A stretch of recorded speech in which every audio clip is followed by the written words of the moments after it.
Bonsoir. Dernier vendredi, dernier jour de l'année 2021 et la pandémie de la COVID-19 est toujours d'actualité et la sensibilisation se poursuit également dans notre émission. Et ce soir, pour la sensibilisation, la dernière sensibilisation de cette année 2021, nous sommes sur ce plateau avec deux invités.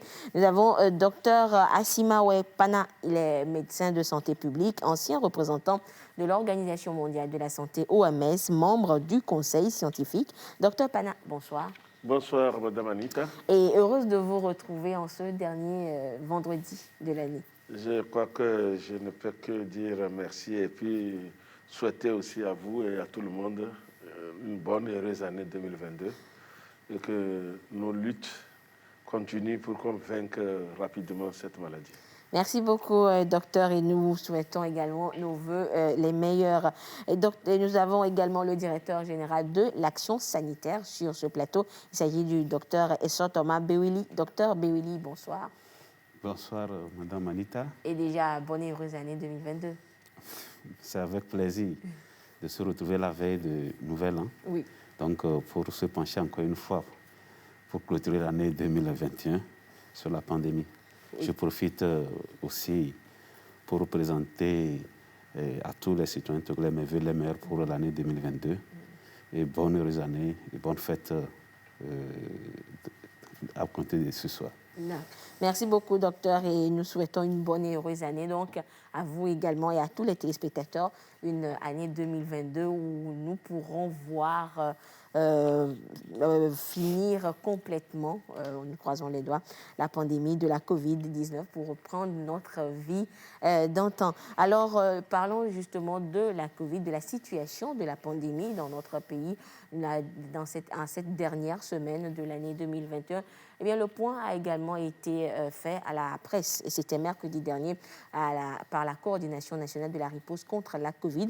Nous allons suivre ce reportage, donc le point de la situation, avec ce reportage de Christine Pétieki-Aloudé, et nous revenons sur ce plateau. Des manches à nouveau retroussées pour le vaccin anti-Covid, la recrudescence des cas confirmés, la crainte de nouvelles contaminations de masse. 2014 cas positifs cette semaine. Situation préoccupante. 90% des cas sont enregistrés dans le Grand Lomé. Plus de la moitié des préfectures ont au moins un cas. Pour la journée d'hier seulement, nous avons eu 421 cas. Heureusement, nous n'avons pas noté de décès. Ces cas ont concerné à la fois les voyageurs à l'arrivée comme au départ, mais aussi la population en général. On ne fait pas attention dans les préfectures, les cas aussi vont se multiplier rapidement, comme ce qui s'est fait à Lomé. Taux de contamination, 12%.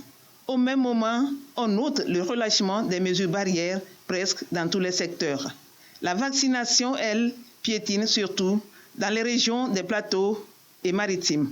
Nous avons administré au total 2 385 840 doses. Le gouvernement a étendu la 3e dose de rappel aux personnes âgées de plus de 18 ans. Les événementiels, le rassemblement des personnes pour certains événements, certaines manifestations qui étaient prévues parce que les moments étaient favorables, tous ces événements doivent être annulés pour que nous puissions sortir de ces fêtes et de cette vague de pandémie avec, comme je l'ai dit tantôt, moins de dégâts. Les personnes vaccinées présentent des symptômes légers. La vaccination reste le seul moyen qui protège contre le Covid-19. Voilà donc le point de la situation de la pandémie dans cette dernière semaine de l'année 2021. Alors, docteur Pana, nous venons de suivre, disons, le point de la coordination nationale de la riposte contre la Covid-19. Mais dites-nous, docteur, aujourd'hui, comment on pourrait qualifier la situation? Elle est redevenue alarmante comme il y a encore quelques mois auparavant. Merci bien, Madame Anita. Je dirais d'emblée que la situation est plus qu'alarmante, elle est préoccupante. Elle est préoccupante. Parce que quand on voit les indicateurs depuis quelques jours, ce que nous venons de suivre, il y a eu une évolution, pas dans le bon sens. Je vais étayer cela par les statistiques. Il y a quelques indicateurs clés qu'on suit pour déterminer quelle est l'évolution et la gravité de la maladie. Notamment, c'est le nombre de nouveaux cas, c'est-à-dire le nombre de malades qui interviennent dans la communauté. Alors, dans le reportage mercredi, on était à 421. Hier, nous sommes à 747. Donc, plus que le double dans la journée qu'il y a de mercredi. Vous voyez? Et quand on compare au début du mois, je rappelle qu'au début du mois de décembre, on avait 8 cas. Et on évoluait petit à petit. On est arrivé peut-être à 15 cas. Mais si vous faites le rapport journalier par rapport aux 8 cas qui étaient là au début du mois, vous êtes à peu près à 95% de la multiplication des cas journaliers, ce qui est extrêmement préoccupant. Le deuxième indicateur, c'est le taux de positivité dans la communauté. C'est-à-dire quand on prend 100 personnes chez qui on cherche le virus, combien de personnes chez qui on peut trouver cela? Au début du mois, nous étions à 0,5 comme ça. Aujourd'hui, hier, le taux de positivité est passé à 26%. Eh oui. Donc, Madame Anita, vous voyez que la situation est très préoccupante. Le troisième indicateur, c'est le taux de décès, c'est-à-dire le nombre de décès qui intervient chez les malades. Eh bien, jusqu'à quelques jours, disons 3 jours avant, on n'avait pas enregistré des décès. On a enregistré des décès, 2 décès il y a quelques jours chez des personnes non vaccinées avec des comorbidités. Et encore, on en a enregistré. Donc cette semaine, on a déjà enregistré des 4 décès chez des personnes non vaccinées et parmi lesquelles on a trouvé également des gens qui présentent des comorbidités. Le dernier indicateur que nous regardons, c'est la pression hospitalière, c'est-à-dire qu'est-ce que tous ces flux de malades qui arrivent là peuvent apporter comme impact au niveau des hospitalisations, donc le nombre de personnes qui arrivent. Voilà. Jusqu'au début du mois de décembre, je pense que les collègues de CHR de Kégué étaient relax. Étaient relax. Je crois que c'était passé sur ce plateau, il avait dit. Oui, voilà. Ils étaient contents que la ils étaient situation contents, soit comme ça. Ils se frottaient les mains que ça va continuer. Malheureusement, en quelques 2 semaines, nous avons occupé 50% de nos lits, de notre capacité au CHR. Ça veut dire que si nous continuons à enregistrer ce nombre de malades, ce nombre de cas positifs, parmi eux, on peut avoir des cas graves qui risquent d'être hospitalisés, pris en charge à CHR de Kégué. Et donc, nous pouvons arriver rapidement à la saturation de la capacité de prise en charge des cas graves au CHR de Kégué. Ce qui est très grave. Ce qui est grave, vous voyez. Donc, on n'a que 50% actuellement, ce jour, de lits disponibles pour qu'on puisse prendre des malades qui présenteraient des tableaux de Covid graves. Et ce qu'il faut signaler, c'est que parmi les gens qui arrivent au niveau de CHR de Kégué pour leur prise en charge, parce qu'ils sont dans une situation critique, eh bien, la grande partie, sinon 95%, sont des personnes non vaccinées. Il faudrait qu'on le dise parce que il y a beaucoup de débats, des gens qui continuent de pouvoir alimenter des informations qui n'arrangent pas justement la communauté. C'est important de les dire que ça, ce sont des faits. Il suffit d'aller au CHR et de vérifier parmi les gens qui arrivent là-bas pour des cas graves de Covid, est-ce qu'ils sont vaccinés, est-ce qu'ils ne sont pas vaccinés, et la réponse est donnée. Donc nous pouvons dire en conclusion que la situation est préoccupante et il faut que chacun s'interpelle, il faut que chacun de nous prenne conscience de cette situation. D'accord. Merci beaucoup, Dr Pana, pour, disons, toutes ces explications qui nous donnent un meilleur aperçu de la situation que nous vivons aujourd'hui. Alors, Dr Beweli, à voir le tableau qui est peint, est-ce qu'on peut dire que nous sommes en présence d'une nouvelle vague de la pandémie? Alors, comme le doyen, Dr Pana vient de le dire, vous avez vu cette flambée, donc une augmentation, disons, exponentielle donc, de nouveaux cas. Oui. Donc, depuis une semaine, plus d'une semaine. Mais en une semaine, pratiquement, on a enregistré 2758 cas, la semaine qu'on est en train de boucler. C'est énorme. Est-ce que ça va, des chiffres vont, en début de semaine, on était à 200 par jour, c'est monté à 400, et maintenant, comme il a dit, ça veut dire que c'est en train de grimper. Nous sommes dans la troisième vague au Togo. On en avait connu, et vous vous rappelez très bien en début d'année, on a connu au cours du mois de juillet, et c'est une troisième vague qu'on est en train de connaître. Mais je voudrais encore préciser que l'indicateur concernant donc, les décès, bon, en une semaine, on a connu 2. Et ces 2 personnes présentaient des comorbidités non vaccinées. Mais si on prend ça en rapport aux 2758 cas, ça veut dire que sur 1000, on n'a pas un décès. On a moins d'un décès. C'est pour dire que la situation est grave. Mais la vaccination a joué vraiment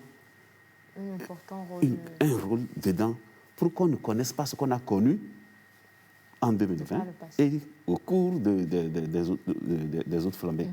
C'est-à-dire qu'on nous a bien dit, lorsqu'on vous vaccine, ça vous protège faire la maladie. Mais aller vers la forme grave. Parce que c'est la forme grave qui va vous amener en hospitalisation et peut-être en réanimation. Et malheureusement, il peut y avoir décès. Et donc, les gens sont vaccinés, ils ne vont pas en hospitalisation. C'est une bonne, c'est une note, c'est une bonne le résultat que nous connaissons. Et donc, c'est l'occasion pour nous d'encourager tous les citoyens, les résidents sur le territoire togolais, d'accompagner ce processus de vaccination parce que nous nous rendons compte que vraiment cette vaccination-là a apporté un plus pour qu'on ait peu de décès, pour ne pas dire 0 décès. Voilà. Et docteur Beweli, justement, nous sommes dans la situation, nous vivons la situation préoccupante. Il y a encore 2-3 semaines, ça allait. Nos invités sur ce plateau, tout le monde se frottait les mains pour se dire ok, nous sommes dans une période d'accalmie, on croise les doigts pour que la situation se pérennise. Et voilà qu'on vit, c'est cette flambée de contamination qu'on n'arrive même pas à circonscrire. Alors, docteur Beweli, dites-nous, est-ce que déjà on peut essayer de trouver des causes à cette situation-là? Bien. Les causes ou les facteurs, on les connaît tous. Tout à l'heure, lorsqu'on a présenté cet extrait donc, de la conférence faite tenue par la coordination, il est ressorti clairement qu'il y a un relâchement en matière d'application des mesures barrières. Alors, lorsqu'il y a relâchement, ça veut dire que ce qu'on nous a demandé de laver régulièrement les mains avec l'eau et le savon, porter le masque, garder une distanciation physique de plus d'1 mètre, ce n'est pas ce que nous connaissons ces derniers temps. Lorsque les cas, on a commencé à avoir 0 cas, 2 cas, les gens ont relâché. Jusqu'à la semaine, même jusqu'à actuellement, il y a ce relâchement. Cela veut dire que ceux qui portent le virus et ne manifestent pas la maladie, qui sont parmi nous, ont distribué. Et l'autre argument phare, c'est la venue de ce variant, c'est Omicron, il a été démontré que la transmission est très rapide, mais c'est le côté dangerosité qui est moins parce que c'est des cas bénins, c'est-à-dire que pas trop de cas graves, mais il y a cas graves parce que vous savez, les comorbidités sont là dans la population. Donc voilà ce que je peux dire par rapport aux facteurs et donc pour interpeller nous tous, pour dire que nous devons vraiment revenir au comportement décent en faveur des mesures barrières et comme ça on est sûr qu'on ne va pas connaître une extrêmement flambée en début d'année 2022. Et docteur Pana, comment arriver ou bien comment comprendre cette... On va finalement dire que c'est un cercle infernal. C'est-à-dire, on nous rappelle, on crie que les taux augmentent, tout le monde se ressaisit, on respecte les mesures barrières, voilà, les taux diminuent, on a une accalmie, on relâche et ça reprend. Bon, finalement, est-ce qu'il ne, il ne faudrait pas trouver une autre stratégie pour permettre à tout le monde de maintenir le cap lorsque nous respectons les mesures barrières, qu'on continue pas à les respecter jusqu'à peut-être à l'élimination de la maladie? Merci beaucoup. Je pense que c'est ce que les autorités essaient de faire depuis l'apparition de la pandémie jusqu'à aujourd'hui. C'est la sensibilisation. N'oublions pas que toutes les mesures, comme l'a rappelé le docteur Beouli, toutes les mesures qui sont édictées, qui ont montré leurs preuves, sont liées au comportement humain, malheureusement. C'est le comportement de l'homme. Bon, n'oublions pas aussi que le coronavirus est une maladie qui se classe dans les grippes. Les grippes sont causées par des virus. Et donc, la mutation arrive le plus rapidement possible. Donc, et pour éviter cela, il va falloir que chacun de nous prenne conscience qu'aujourd'hui, je n'ai pas le virus, mais je peux l'attraper demain. Aujourd'hui, j'ai attrapé la maladie, mais ça ne veut pas dire que demain, je ne peux plus l'attraper. On l'a déjà dit plusieurs fois. Troisième chose, il faut qu'on se dise que bon, j'ai été vacciné, je peux ne pas faire la forme grave, mais je peux attraper quand même le coronavirus et le transmettre à quelqu'un d'autre. Ça aussi, on l'a dit plusieurs fois sur le plan sanitaire. Et puis, on sait aussi que les mesures barrières ont fait leurs preuves. Le Dr Béli vient de les rappeler. Et là, nous comprenons la lassitude des gens. Porter le masque, on n'était pas habitués comme les Asiatiques, eux, ils sont habitués. Mais à une situation donnée, il faut des mesures aussi spécifiques. Et nous appelons les uns les autres, surtout en cette période de fête. Aujourd'hui, c'est la veillée de la Saint-Sylvestre. Nous comprenons que, bon, nous tous, nous sommes un peu... Dans la fièvre. La fièvre qui monte, la fête, etc. Mais notre souhait, c'est que nous puissions fêter et demain être en bonne santé et surtout vivre pour voir 2022 évoluer. Alors, donc, c'est à nous de choisir, nous les parents surtout, de canaliser aussi nos membres de la famille et s'assurer que nous allons passer en 2022 dans un état de santé un peu satisfaisant. Donc, la conscience individuelle, mais collective par rapport à la mise en œuvre des mesures édictées par le gouvernement, par les autorités, me semble clé. Voilà.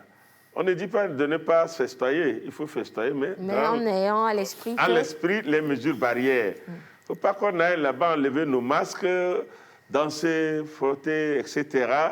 Puis le lendemain, on ne peut plus se réveiller parce qu'on a les courbatures par ici, par là. On dit c'est la fête d'hier, alors que c'est le virus qu'on a capté là-bas.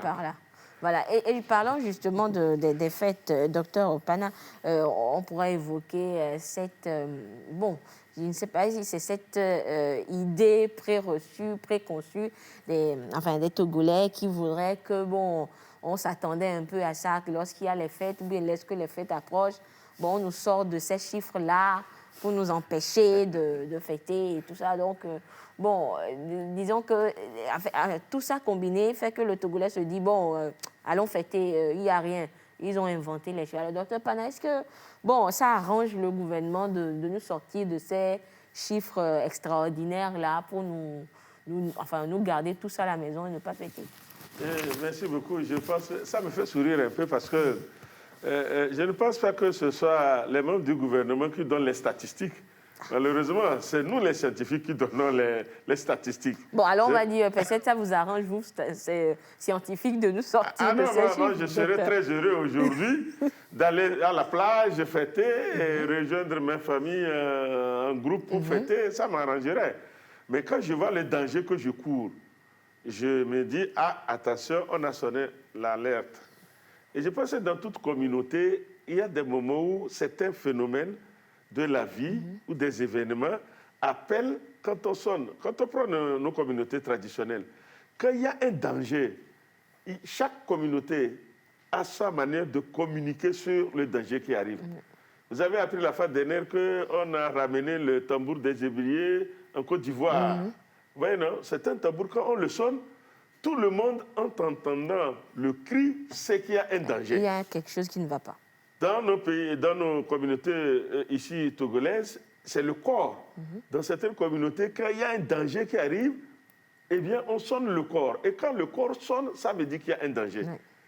Donc, c'est le rôle du gouvernement de sonner le corps, de sonner l'alarme, de sonner l'alerte, pour dire, attention, il y a tel phénomène, il y a tel danger. Si le gouvernement ne donne pas l'information qui vient des scientifiques, en fait, le gouvernement ne fait que donner l'information de ce que nous, les scientifiques, on produit. Et je ne pense pas que nous ayons un laboratoire où on produit les chiffres. Hein. Ça veut dire en ce moment que, par exemple, avant-hier, la France a dit qu'ils ont 200 000 personnes en une journée qui ont été infectées. Oui. Ils ont fabriqué les chiffres aussi là-bas. Aux États-Unis, c'est pareil. Ils ont fabriqué aussi les chiffres.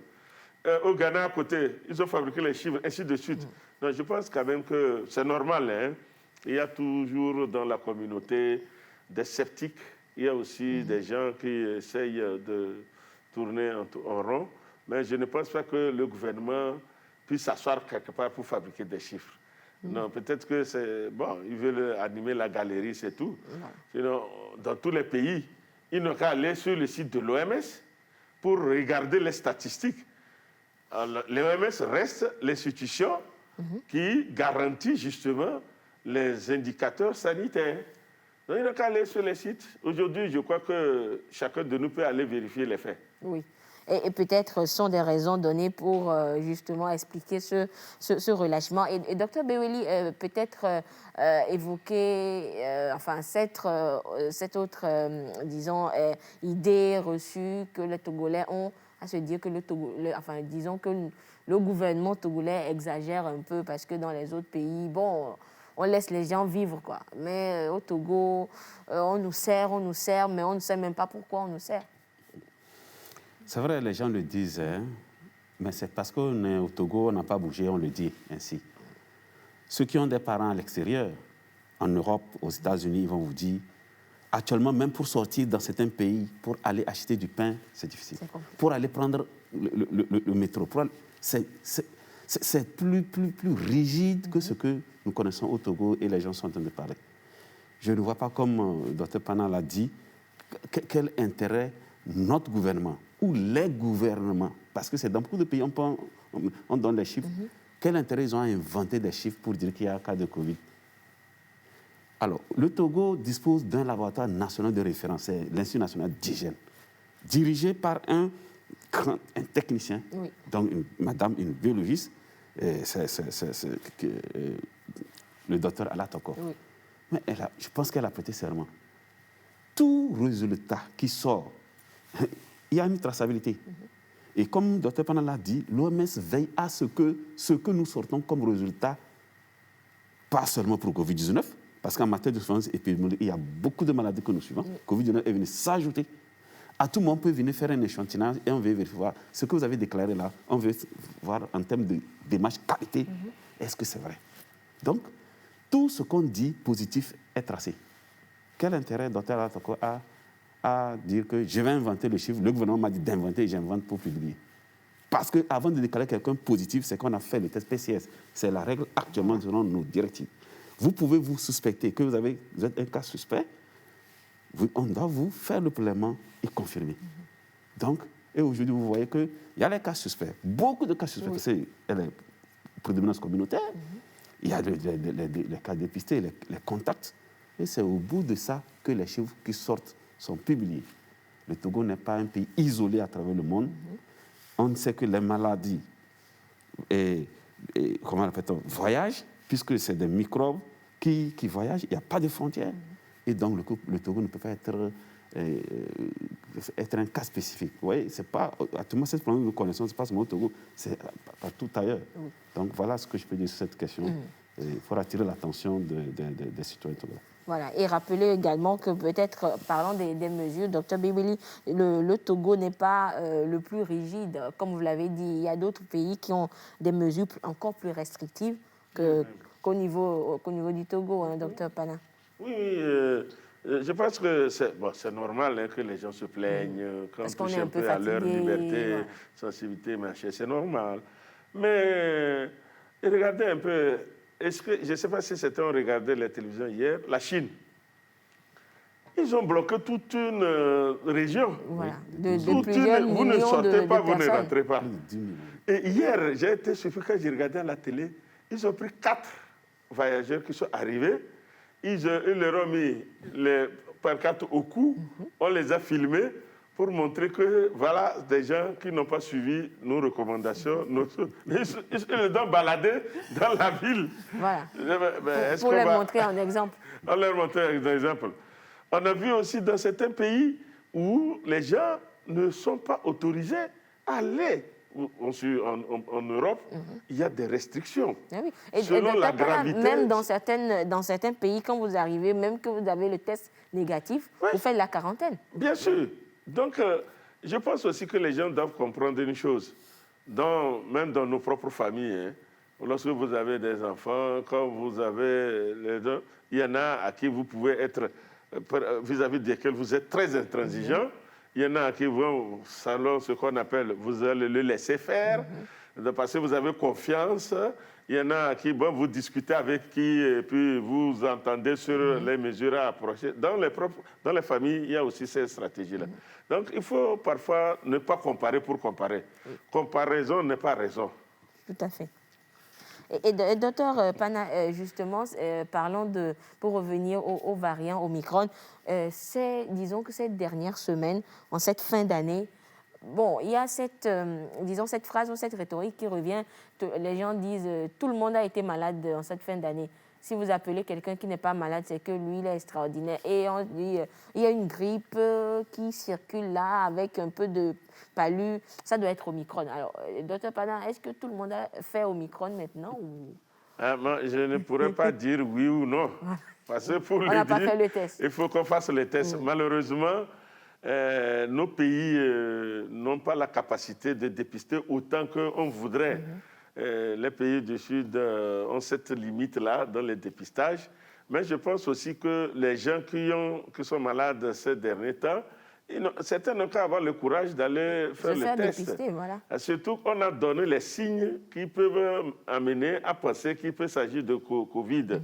La toux, expectoration, la fièvre, les maux de tête, les courbatures, etc. Mais c'est vrai, il peut s'agir d'autres grippes, d'une grippe simple ordinaire. Par exemple, quand on prend la partie septentrionale, on a l'harmattan maintenant.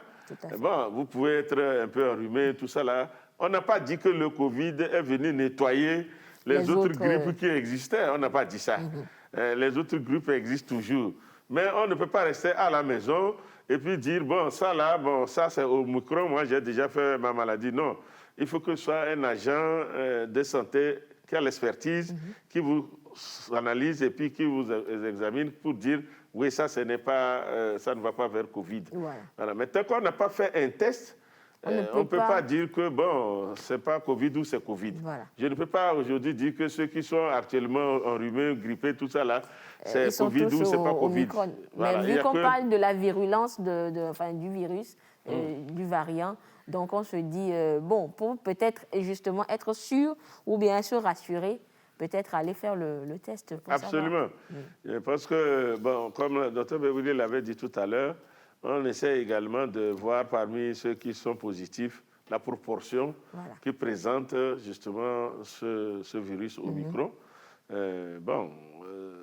Ça montre jusqu'à maintenant que chez nous, on est autour de 20-30%.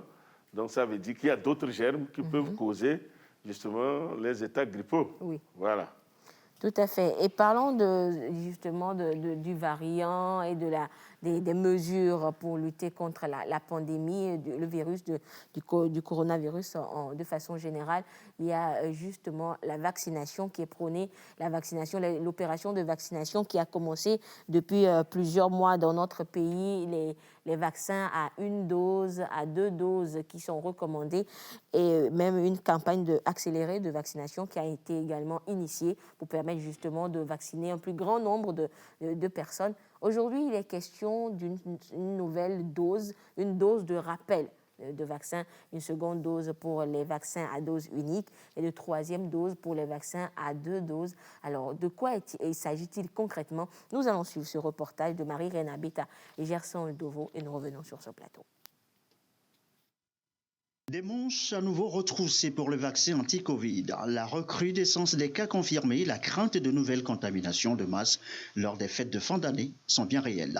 Le gouvernement anticipe et appelle les populations à une dose de rappel. Chaque fois qu'on administre un nouveau vaccin, il y a un échantillon de la population vaccinée qui est suivi et donc chez qui on mesure le niveau de protection.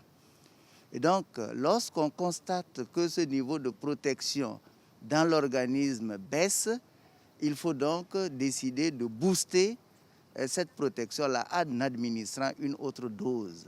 En clair, une troisième dose pour les vaccinés à 2 doses, l'AstraZeneca, Pfizer, Sinovac, une deuxième pour les vaccinés Johnson & Johnson. Une piqûre de rappel imposée par la hausse des cas de contamination. 236 nouveaux enregistrés dans la seule journée de ce lundi, avec à l'esprit le variant Omicron. Mais le dispositif de riposte de notre pays, la surveillance, la prise en charge, la mobilisation sociale, l'engagement politique nous rassure que nous pourrons donc faire face à ce nouveau variant. D'ores et déjà, les centres de vaccination sont prêts à recevoir du monde. Les gestes barrières et les mesures anti-Covid toujours à respecter.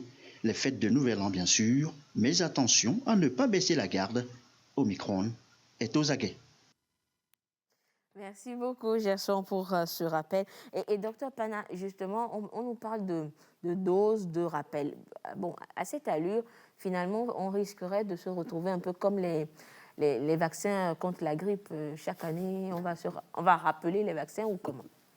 Oui, c'est une question qui mérite effectivement un suivi.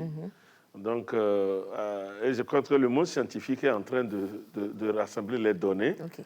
Comme l'a dit votre élément tout à l'heure, on sait que dans l'immunité, il y a un suivi qui se fait pour essayer de voir pendant combien de temps le corps qui a été reçu un vaccin se protège contre le virus. Voilà. On s'est rendu compte qu'effectivement, durant quelques 6 à 7 mois, cette immunité commence à baisser. Okay. C'est pour cela qu'il faudrait faire un rappel pour renforcer justement le corps à produire encore des anticorps qui viendront, ces éléments protecteurs qui viendront renforcer notre protection contre le virus. Il n'y a pas encore un recul pour qu'on puisse dire qu'il va falloir faire un rappel, un deuxième, troisième, quatrième rappel. Peut-être dans le temps, on pourra voir si effectivement cela nécessite de faire des vaccinations comme cela se fait actuellement pour certaines grippes. Mais pour le moment, les données ne sont pas encore suffisantes pour se prononcer là-dessus. Voilà ce que je peux vous dire. OK. Alors, Dr Beweli, est-ce que cela veut dire que ceux qui ont eu les 2 doses pour les vaccins à 2 doses et une dose pour les vaccins à dose unique et qui peut-être ne feront pas le rappel, ça veut dire que peut-être lorsqu'ils auront le virus, ils vont faire la forme grave ou comment cela se passe? Ils peuvent faire la forme grave. Vous savez, chacun est un cas.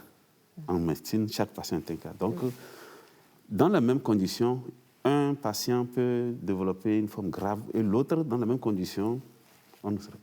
Donc, il est encouragé, comme on nous recommande maintenant, de faire donc, un rappel.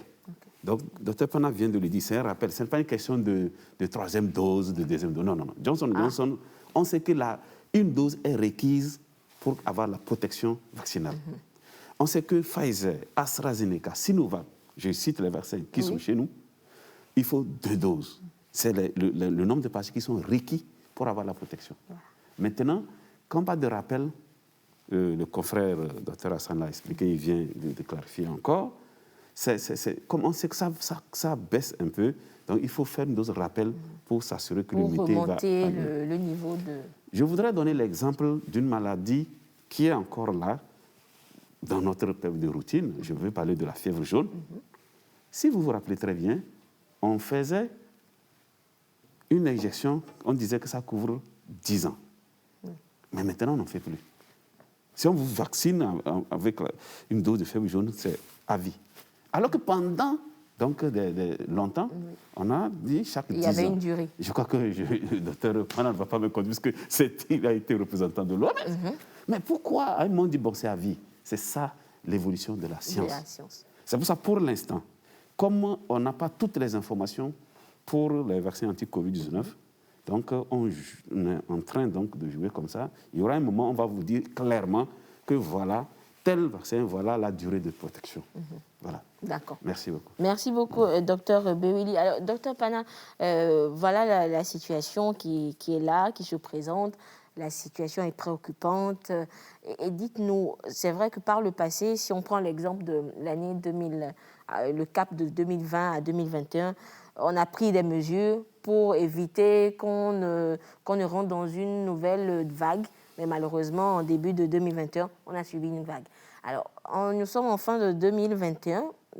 Déjà, nous subissons cette montée.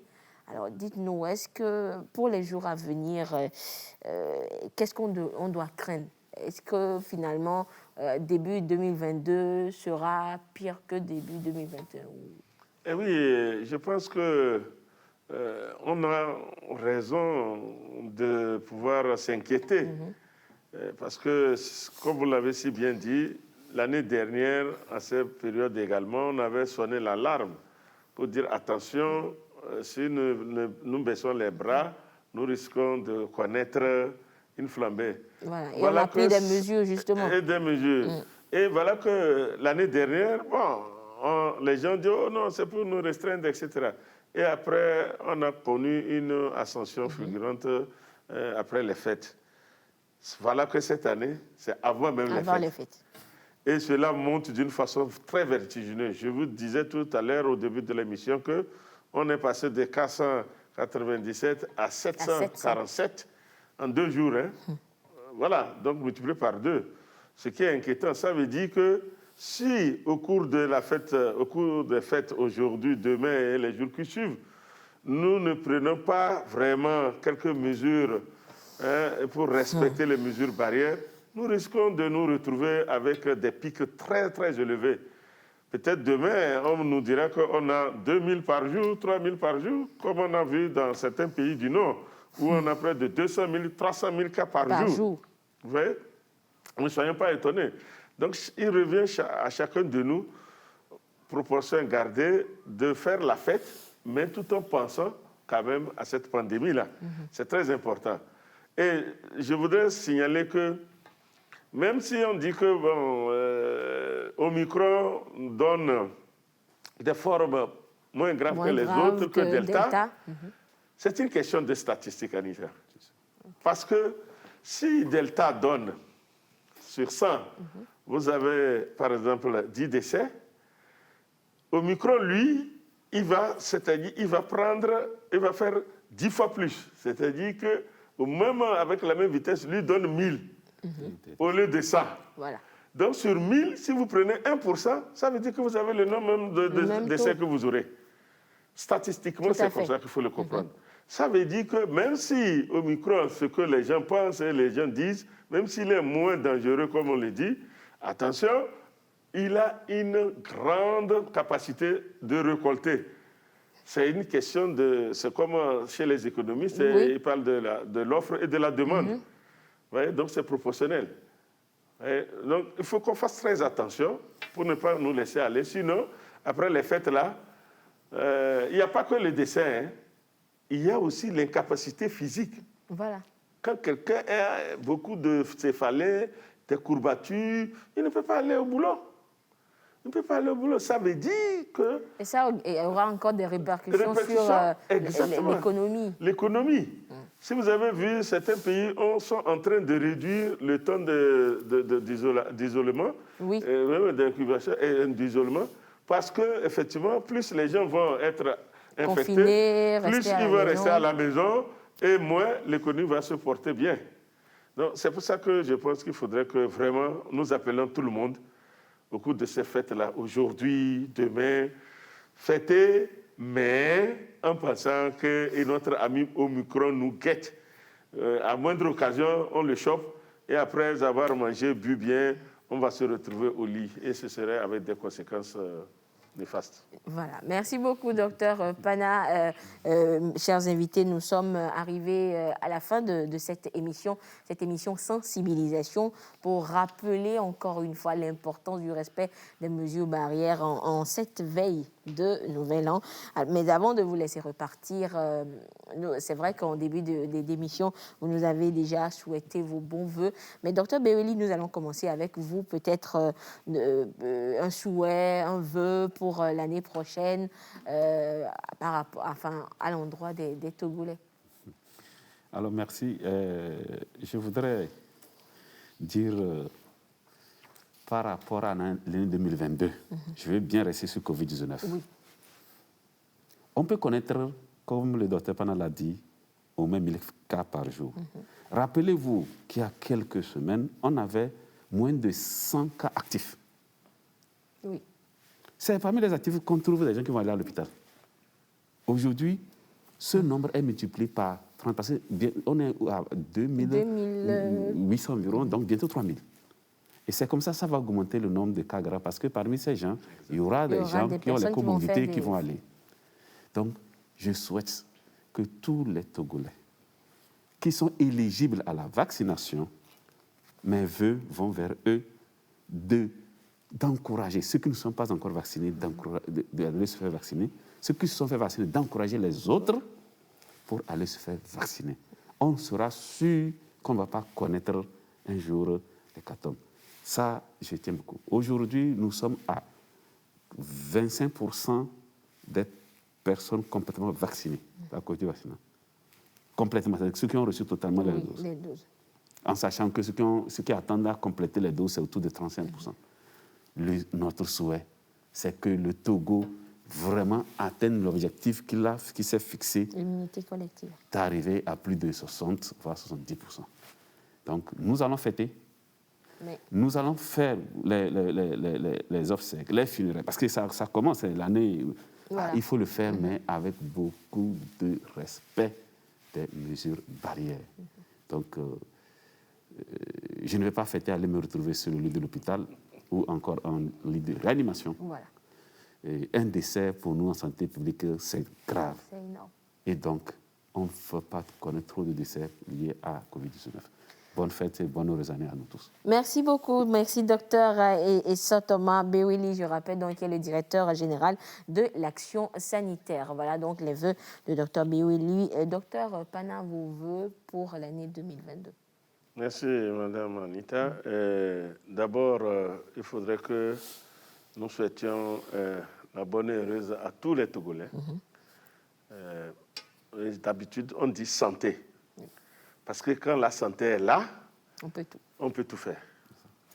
Mais il ne faudra pas que ce soit des vœux pieux. Il faut qu'on les concrétise dans nos actions et dans nos faits.